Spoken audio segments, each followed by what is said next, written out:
and welcome to my podcast on real relationships. My name is Sophie Passon, and I am a relationship expert, international speaker, and the best-selling author of the book Your Other Half. I decided to start this podcast because, in my opinion, relationships are currently not being portrayed as what they really are. Whether you're watching the news, TV, or on social media, the perception given to people is wrong. And my aim is to talk about what happens in the real world, talk about real stories, and listen to what real people think, do, or go through, as opposed to creating expectations of something that doesn't actually exist.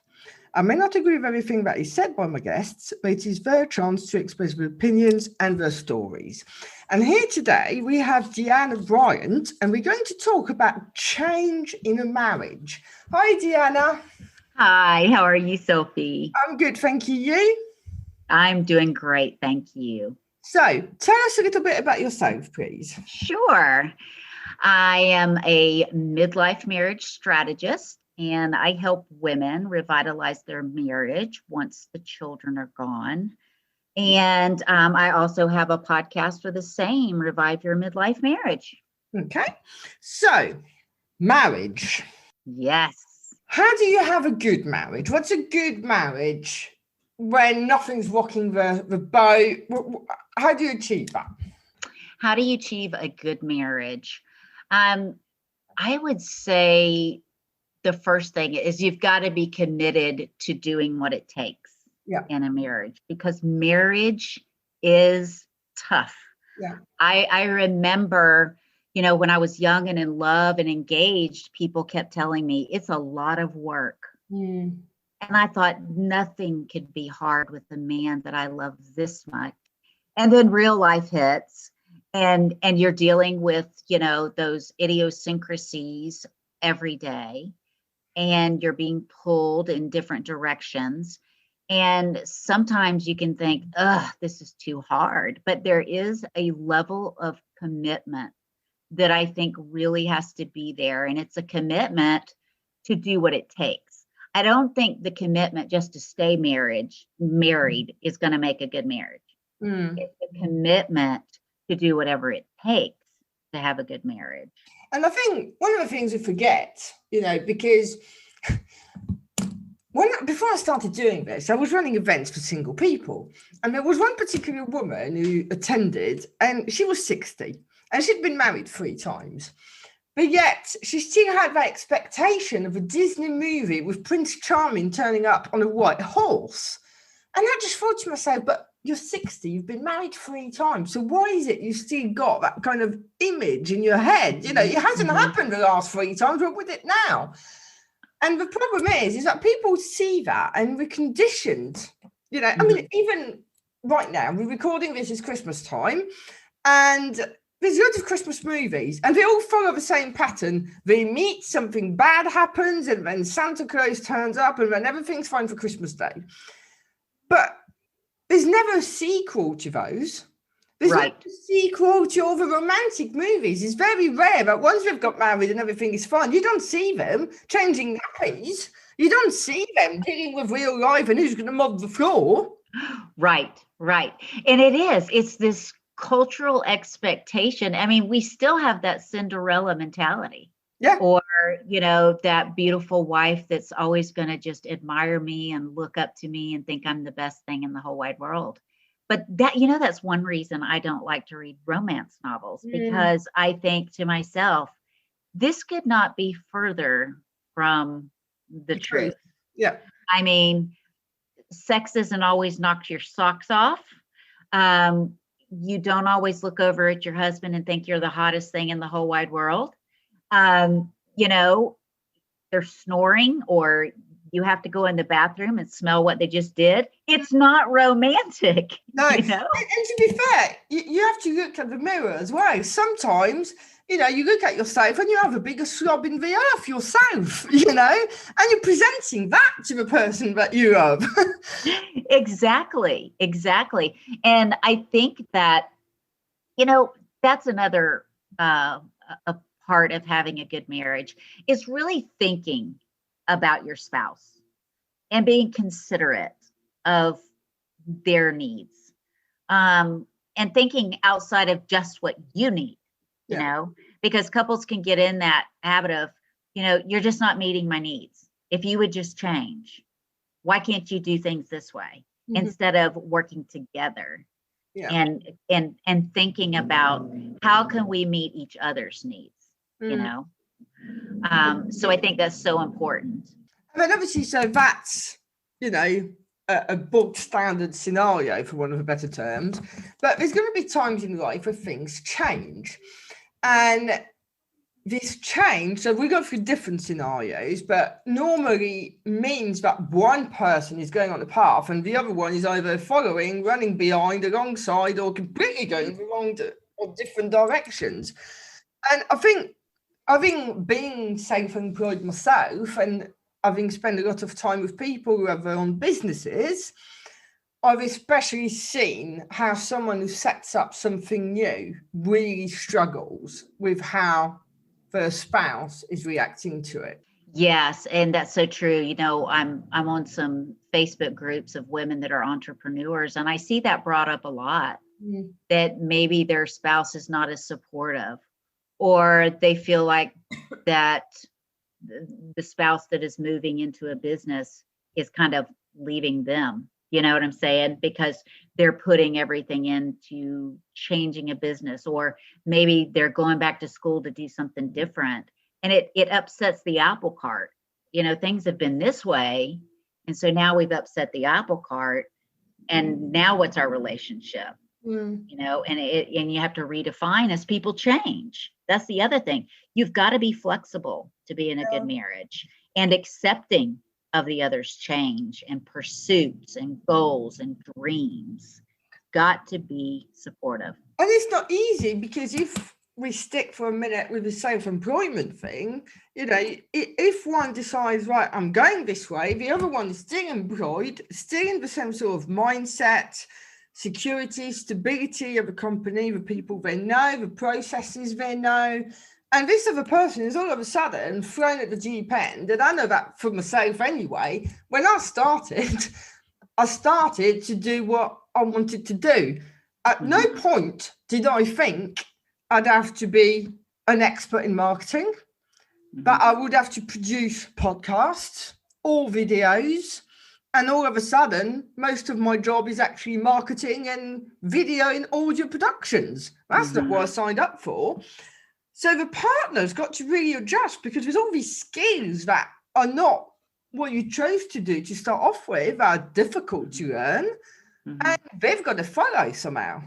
And they do. And it is a period of adjustment, I think, and being flexible in that. But there is and a lot of times when someone branches out and does all these things, it really changes who they are a bit, and their focus, and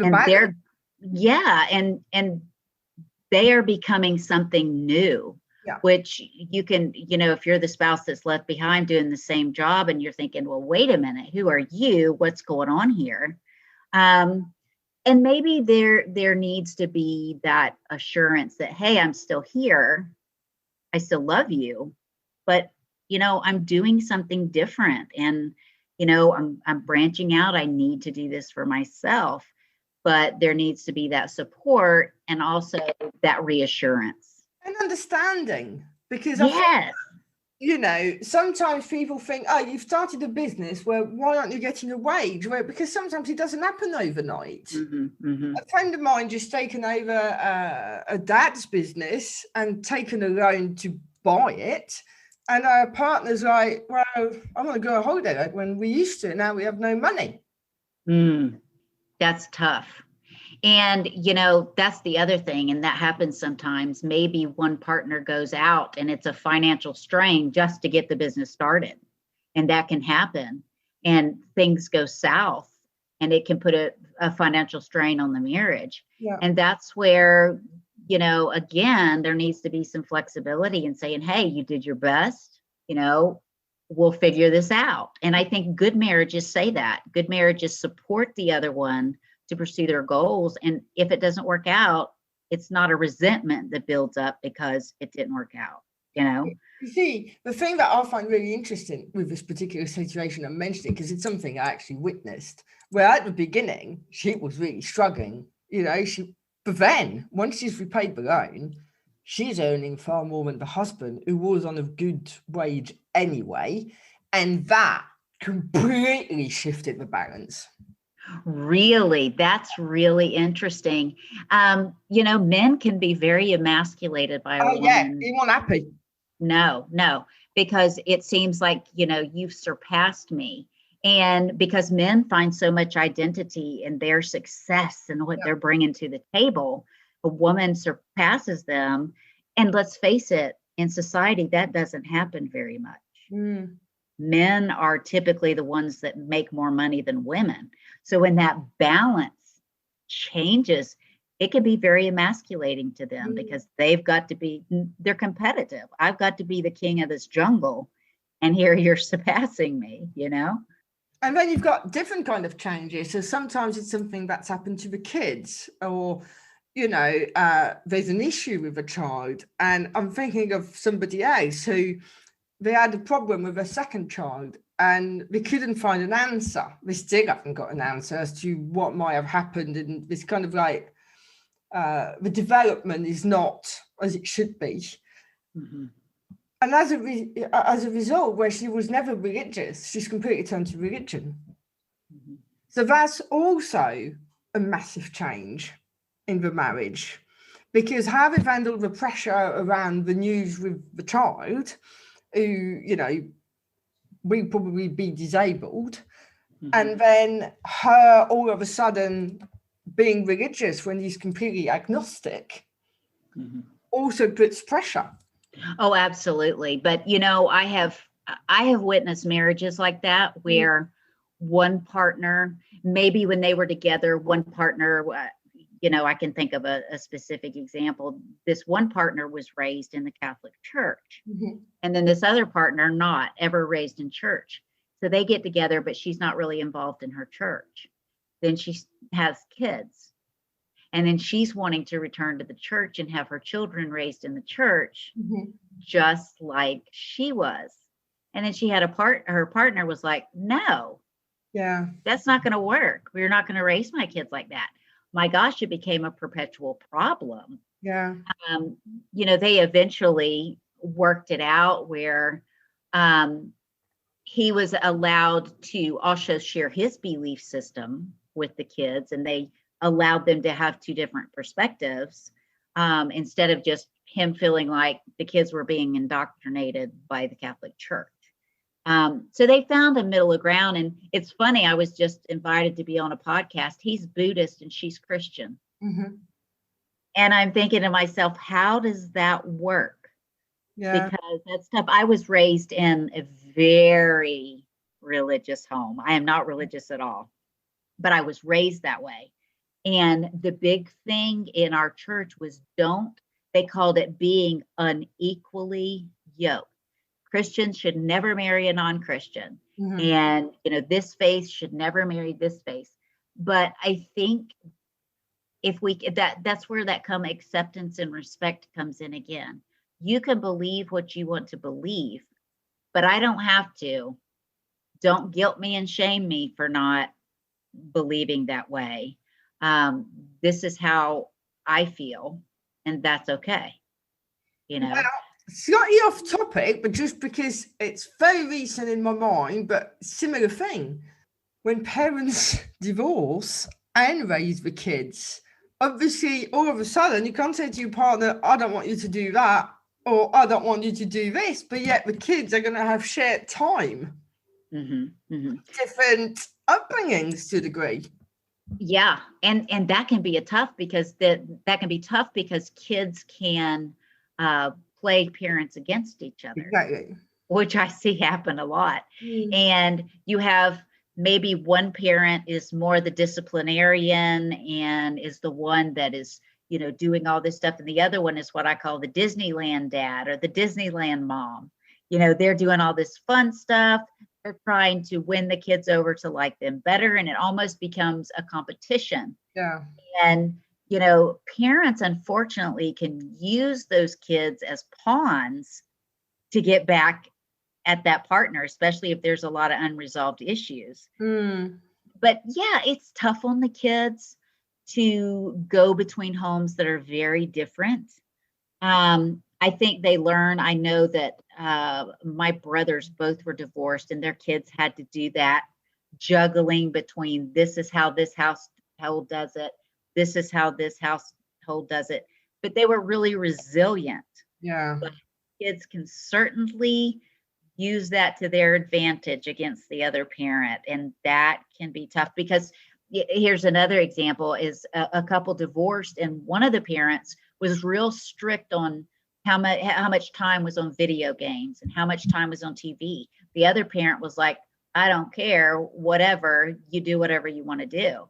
And so then it became a battle with the parents. And finally they had to resolve it saying, okay, your house, that's fine. My house, it's not. Because you can't let the kids be in the middle of that battle of who's in charge. No, you can't. And obviously, if we go back to the actual subject of like, handling change in a marriage, obviously sometimes, the couple can be faced with something, but have very different reactions. And sometimes if it's something they've not experienced before, it might show aspects of that personality that we never knew before. Mm-hmm. Absolutely. And a lot of times I think of the changes that go, I think even in empty nest and retirement, when one partner goes through something really different and they're changing and you're struggling with, well, wait a minute, you're not that same person anymore. What am I supposed to do with this now?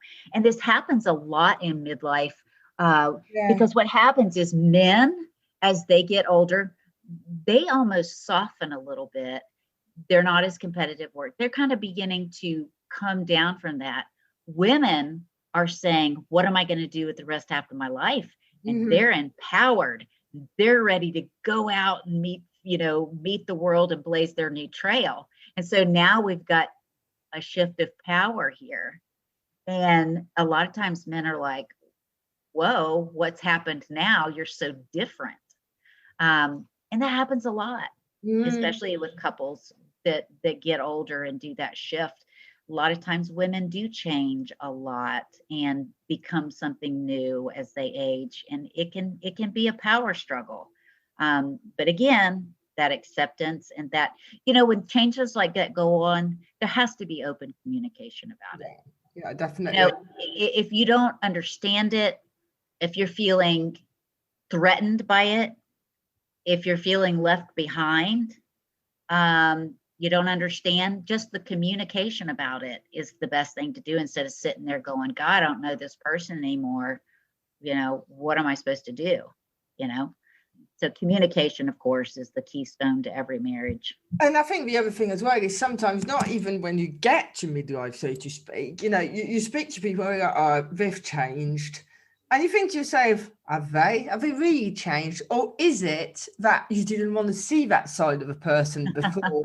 And now all of a sudden it's hitting you in the face. And it's like, and this happens a lot when you get married, you do present this great face and then you start, all of your idiosyncrasies start coming out.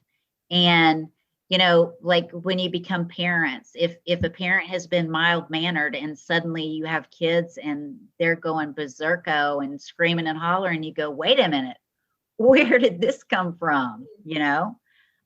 Because we can go through changes, and because we change, there can be things throughout a marriage that are new, that we didn't expect, or we see a side of somebody we didn't know was there. Because we are not stagnant. We're always changing. And maybe who you were when you first got married is not who you are 10 years later. And it's not who you are 20 years later. So, you may have things that come up. You think, God, if I'd have known that, or geez, what is that? I've not seen that before. But we change. And you've got to be open to some of those changes because people are always changing. So if we are on very, very different paths, are you doomed or can it be solved? I think it depends on the satisfaction of the couple in the marriage. because I have seen successful marriages where they were happy to do their thing and come back and, you know, have dinner together. Mm-hmm. She was happy that he went to the golf course every Saturday, because, you know, I'm thinking of actual people, because she could actually do what she wanted to do. I don't think it's doomed. Here's where I think it becomes doomed.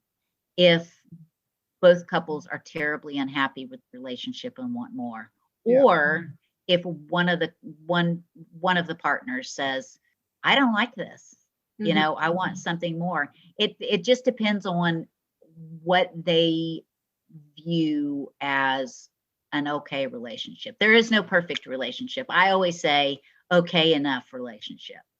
See, I'm actually, what is okay enough? Yeah, I'm thinking of someone who he was married and they had 3 kids, and I think it was about 10 years in. I think the eldest would have been, well, a bit more than that, but the eldest would have been about 10, shall we say, and there was 2 more kids, and he actually said to his wife, I don't love you anymore.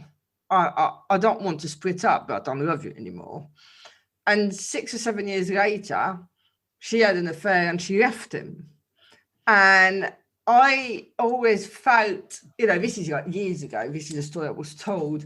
And I always felt, I don't think, not that I blame her, but I think he probably created the seed to that by saying he didn't love her anymore, because she probably felt very alone all of a sudden.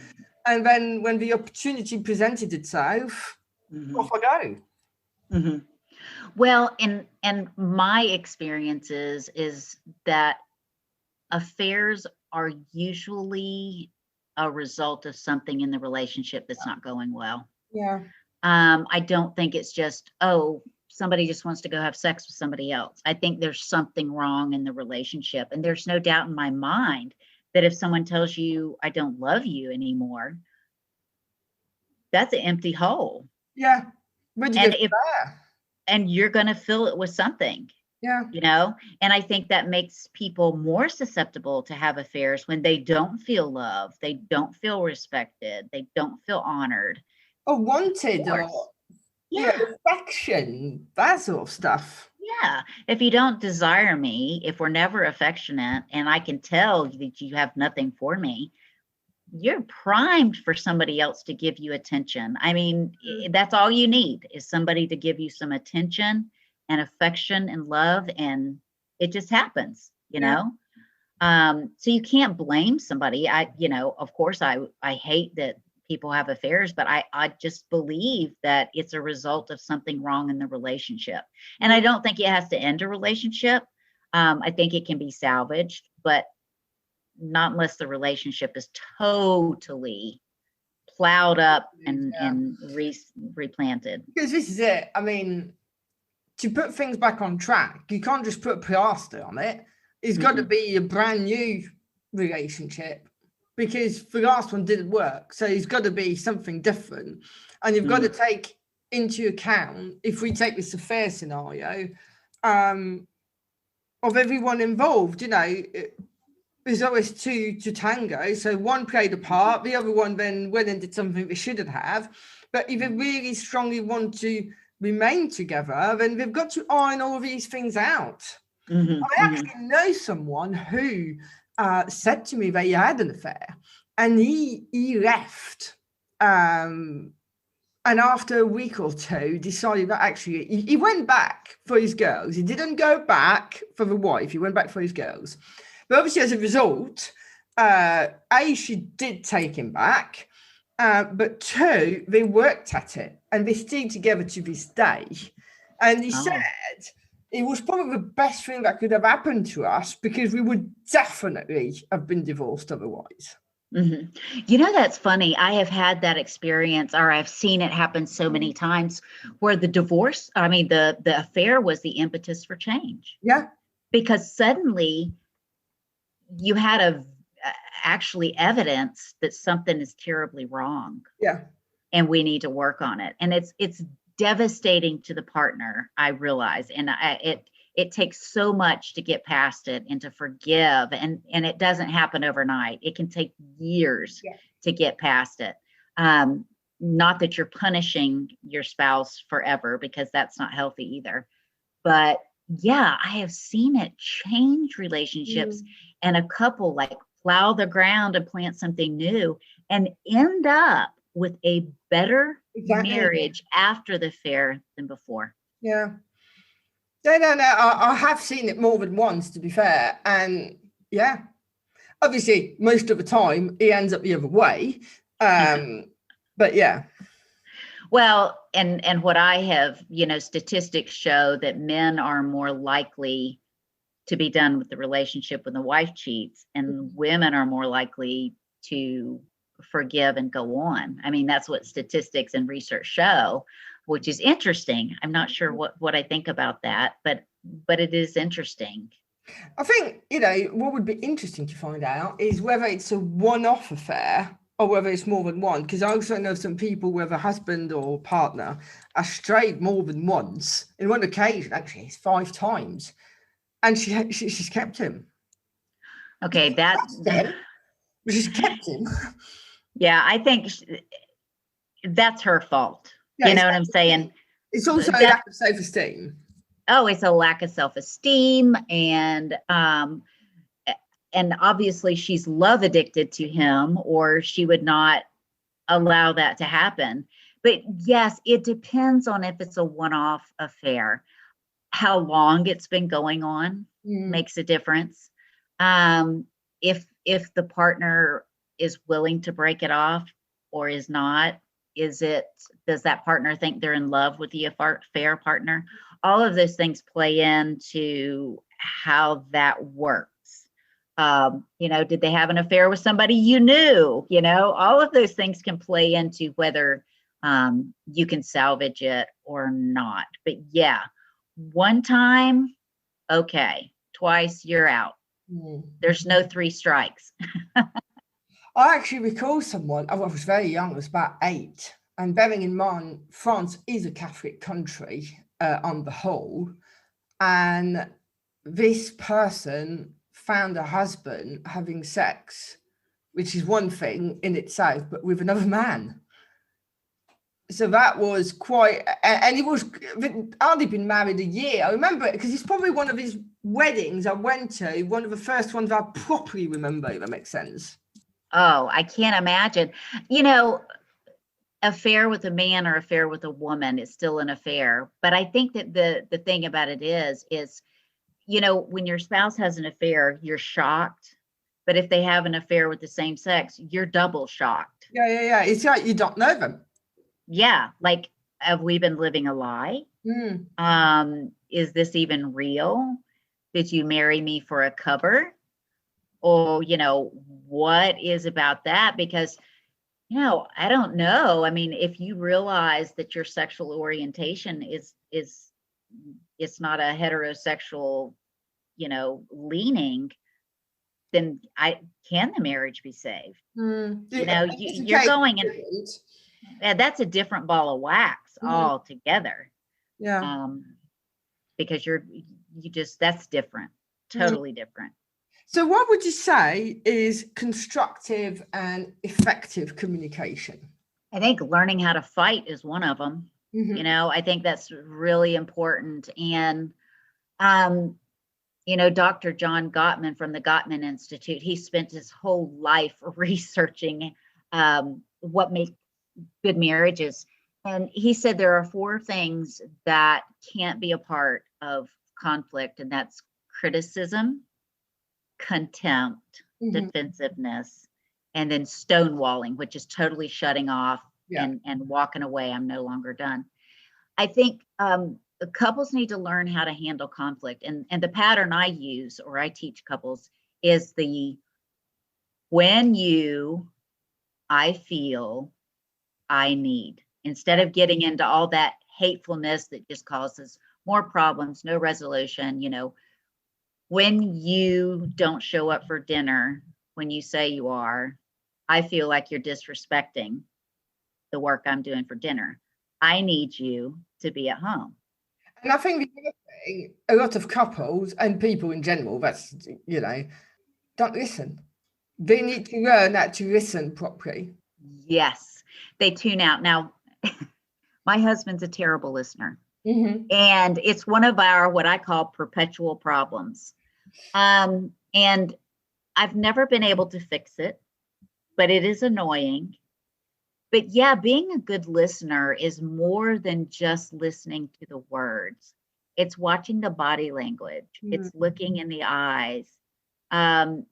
It's being totally present and not thinking about what you're going to say next. Exactly right. And that's the issue. It's because